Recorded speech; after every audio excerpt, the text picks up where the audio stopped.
श्री राम समर्थ। नवंबर 28। भगवान को देखने के लिए अपना अंतःकरण शुद्ध करे।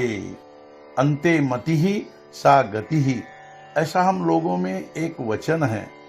जन्म का सच्चा कारण खोज कर देखे तो हमें यह दिखाई देगा कि वासना के कारण ही हम जन्म के चक्कर में पड़ गए हैं और जन्म के पश्चात मरण तो लगा ही होता है।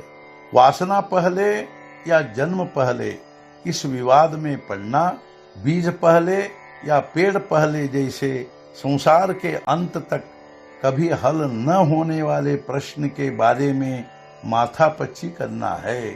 हम यह देखें कि हमें अटक कहाँ होती है, विषय में ही हम उलझे रहते हैं। यह छोड़े, यह देखें कि असत्य में से ही सत्य कैसे जाना जा सकता। हम छाया देखकर यह समझ लेते हैं कि यहाँ से कोई गया है, वैसे यह संसार रूपी छाया है। इसके पीछे सत्य का अधिष्ठान जो ईश्वर है, हम उसे जान लेने का प्रयत्न करें। हमारी आंखों पर विषय की मस्ती छाई हुई है, इसलिए घट घट में व्याप्त भगवान हमें दिखाई नहीं देता। उसे देखने के लिए विशेष दृष्टि प्राप्त करनी पड़ती है। हम अपना अंतरंग साफ कर ले तो वैसी दृष्टि आएगी।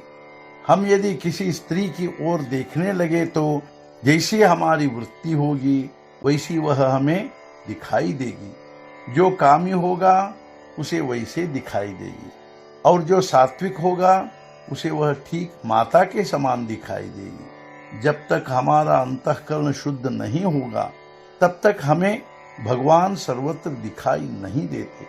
भगवान को सर्वत्र देखे तो यह भी देखे कि वह हम में भी है।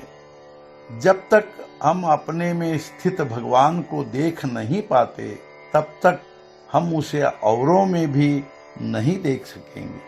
अतः हमें यह देखने की आदत होनी चाहिए कि भगवान सदा सब समय हम में हैं। इसके लिए हमें सद्गुरु के कहने के अनुसार बरतना चाहिए, उससे अभिमान मिटता है।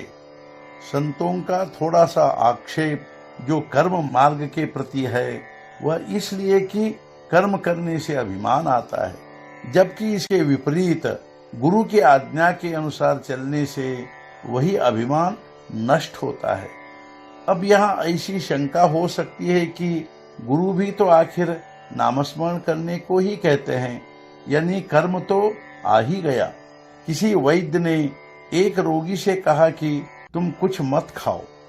फिर उस वैद्य ने उसे दवा की 3 पुड़ियां दी और कहा कि इन्हें 3 बार लेना।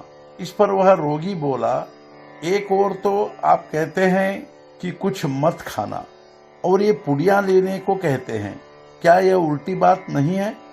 इस पर उस वैद्य ने कहा, पहले जो अजीर्ण हुआ है उसका नाश करने में ये पुड़िया काम आएगी। उसी प्रकार गुरु हमें नामस्मरण करने को कहते हैं सो पहले के विषयों का अनुभव नष्ट करने के लिए। वही सच्चा गुरु है जो हमारी विषय वासना को कम करके हमारे भीतर नाम का प्रेम उत्पन्न कर दे। आज का मुख्य विचार, गृहस्थी और परमार्थ की दुश्मनी देखकर संतों ने समन्वय करने का प्रयत्न किया। नामस्मरण करते करते गृहस्थी करना ही समन्वय है। सद्गुरुनाथ महाराज की जय। जय जय रघुवीर समर्थ।